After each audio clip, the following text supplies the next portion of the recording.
Hello's everybody, this is Jose Gagnon, the random guy here again, and we will be continuing on with the season 2 episodes of Thomas the Train.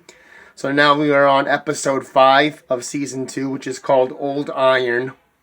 So I hope that you all enjoy, and continuing for next Friday, or this Friday coming up, I'll be doing a Thomas narration instead of the commentaries. But the commentaries will still be coming. So I hope you all enjoy this one, and let us get started now.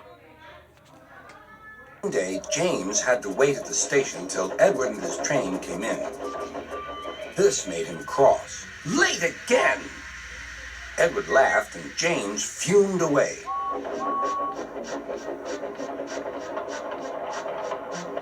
After James had finished his work, he went back to the yard and puffed onto the turntable.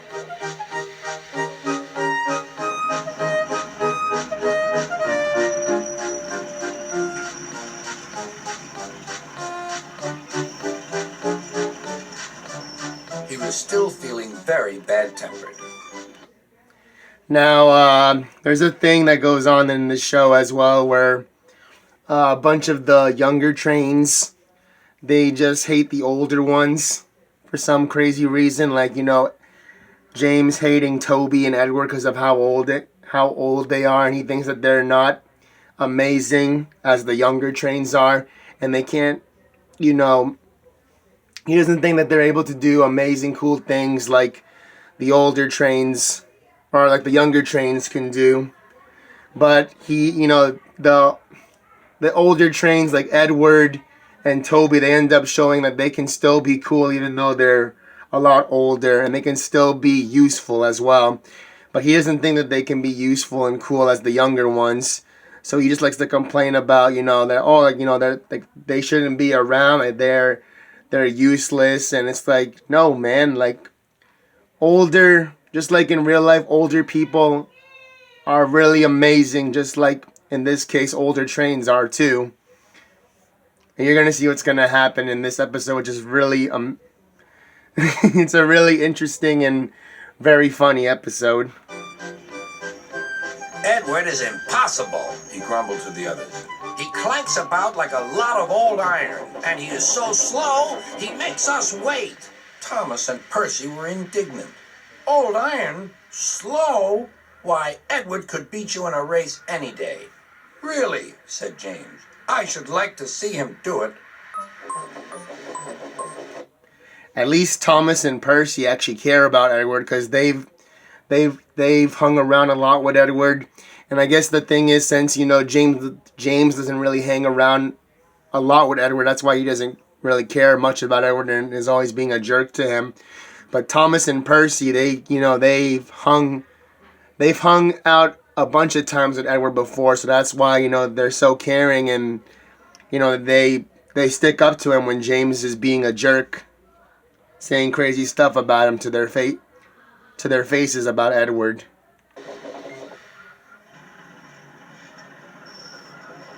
Next morning, James's driver was suddenly taken ill. He could hardly stand, so the fireman uncoupled James ready for shunting. James was impatient. Suddenly, the signalman shouted. There was James puffing away down the line. All traffic halted, called the signalman. Then he told the fireman what had happened. Two boys were on James's footplate fiddling with the controls. Phew. They tumbled off and ran when James started. I'm surprised that James's fireman didn't notice the boys going into, James's cab. When he was walking towards the signal box. It's just surprising, that he didn't notice the boys at all. Like, how do you not notice two boys going into, into your train's cab? Unless he was thinking about something, then, I don't know. It's just like sometimes, the trains and the drivers and firemen, they don't have a lot of common sense. They're crazy, man. The signalman answered the telephone. Yes? He's here. Right. I'll tell him. The inspector's coming at once. He wants a shunter's pole and a coil of wire rope. What for? Wondered the fireman. Search me, but you'd better get them quickly. The fireman was ready when Edward arrived.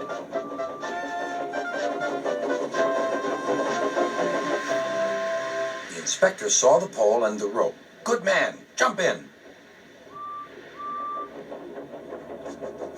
We'll catch him, puffed Edward. Now they're about to show in this episode how amazing and cool Edward is, really is, because since he's going to be going to try to catch up to James, so that way they can try to slow him down and stop him, since he's basically, moving on his own, because the two boys that they mentioned earlier went and they touched his controls, so that's why he was moving by himself. So now Edward's going to go and try to catch up to James so that they can stop him. So that way he doesn't, get hurt and get into a big crash. James was laughing.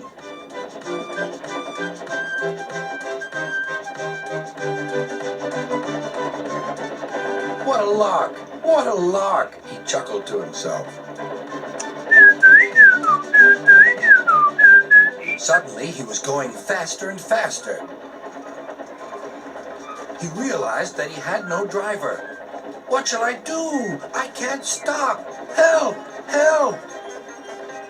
We're coming, called Edward.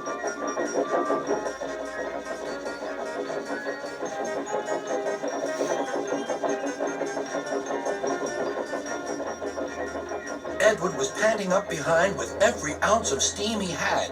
At last, he caught up with James.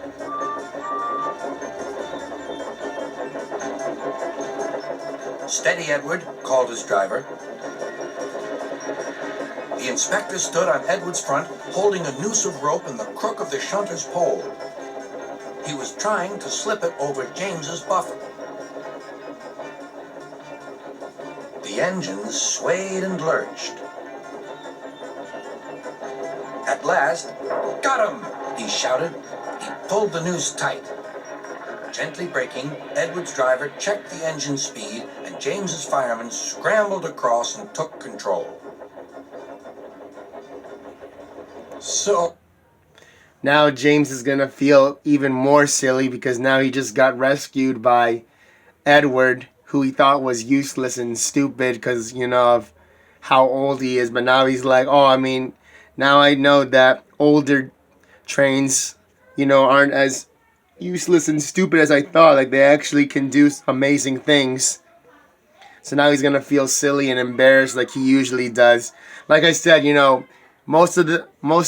out of all the characters, James is the one that always gets, that embarrasses himself the most because he likes to brag and think he's amazing. But then, after he's done bragging and gets into an accident or gets his point proven wrong, he gets himself embarrassed and, makes him look silly. And he's the one that always, he's the main character in the show that always gets himself embarrassed.